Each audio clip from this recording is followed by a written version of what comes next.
Good morning दोस्तों। I myself Dharmveer Gupta.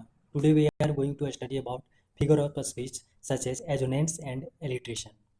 तो हम लोग जानते हैं एजोनेंट्स क्या होता है। Assonance is the repetition of vowel sounds in the same line. अगर कोई पोइट्री का सेम लाइन में अगर वॉवेल साउंड का रिपीटेशन हो तो उसको हम लोग एजोनेंट्स के नाम से जानते हैं। जैसे हम लोग कुछ यहाँ एग्जाम्पल देखते हैं। Such as the sound of A in the sentence first sound of vowel sound of a, there is repetition of sound a. An aged man is but a poultry thing। तो इसमें repetition हो रहा है किसका, ये word का, ये vowel sound जो है रिपीटेशन हो रहा है, इसीलिए हम लोग बोल सकते हैं कि ये जो है एजोनेंट्स का एग्जाम्पल है। ठीक है। उसी तरह हम लोग सेकेंड सेंटेंस में देखेंगे। And the sound of O, repetition of sound o in the sentence 2। in the sentence 2 देखते हैं my bodily form from any natural thing। तो वहाँ जो बोल्ड किया हुआ है वो रेड कलर से, तो हम लोग देखते हैं कि यहाँ वॉवेल साउंड ओ का जो है रिपीटेशन हो रहा है, तो वो क्या है, एक वॉवेल साउंड है, इसलिए हम लोग बोल सकते हैं कि इसमें एजोनेंट्स का फिगर ऑफ स्पीच का यूज किया गया इस लाइन में। फिर हम लोग नेक्स्ट एग्जांपल देखते हैं। Sound of E and long I sounds. हम लोग third sentence, in the sentence number 3 we saw that Peter Piper picked a pack of pickled peppers. तो इसमें देखते हैं कि रिपीटेशन हो रहा है वॉवेल साउंड ई और आई का, जो बोल्ड किया गया है, तो हम लोग बोल सकते हैं इस लाइन में क्या एजोनेंट्स फिगर ऑफ स्पीच का यूज किया गया है।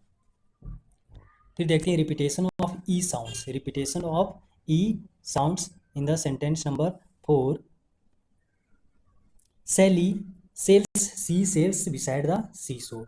तो पिंक कलर से बोल्ड किया गया है ई लेटर को, तो ई क्या है, एक वॉवेल साउंड है जो रिपीटेशन हो रहा है, इसलिए हम लोग बोल सकते हैं कि इसमें क्या है एजोनेंट्स फिगर ऑफ स्पीच का यूज किया गया है। फिर है the light of the fire is a site. तो यहाँ रिपीटेशन ऑफ आई साउंड जो रेड कलर का बोल्ड किया गया है वो रिपीटेशन हो रहा है। आई एक वॉवेल साउंड है, उसका रिपीटेशन हो रहा है, तो हम लोग बोल सकते हैं कि आई सेंटेंस नंबर 5 में जो है एजोनेंट्स फिगर ऑफ स्पीच का यूज किया गया है। अब हम लोग देखते हैं एलिट्रेशन।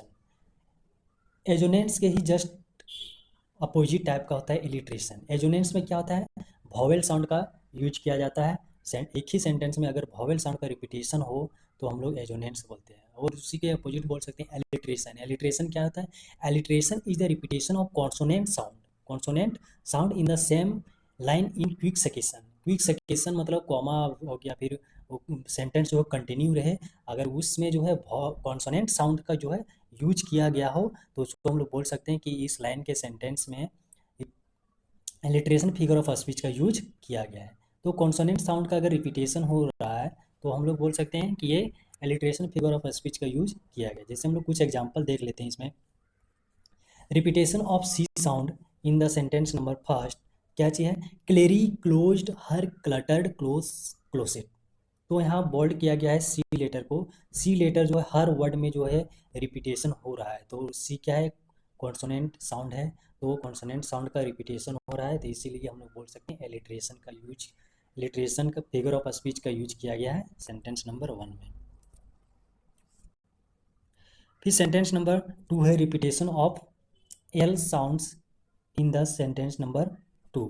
तो इसमें क्या चीज़ है, two lords and ladies of Byzantium. तो एल कॉन्सोनेंट साउंड का जो है रिपीटेशन हो रहा है, इसलिए बोल सकते हैं कि इस लाइन में जो है एलिट्रेशन फिगर ऑफ स्पीच का यूज किया गया है। Repetition of F sound in the sentence number 3 fish flash और fowl commend your summer long. यहाँ एप साउंड का जो है रिपीटेशन हो रहा है, तो हम लोग एक ट्रिक से याद कर सकते हैं कि एलिट्रेशन में क्या चीज़ होता है, एलिट्रेशन का स्पेलिंग में ए टी आता है, एलिट्रेशन का स्पेलिंग में क्या होता है, टी वर्ड आता है, तो हम लोग बोल सकते हैं एलिट्रेशन। टी फॉर कॉन्सोनेंट बोल सकते हैं, कॉन्सोनेंट में भी टी वर्ड आता है, तो कॉन्सोनेंट में क्या चीज़ होता है कि अगर कॉन्सोनेंट साउंड का रिपीटेशन हो रहा है तो हम लोग बोल सकते हैं वो एलिट्रेशन फिगर ऑफ स्पीच का आएगा।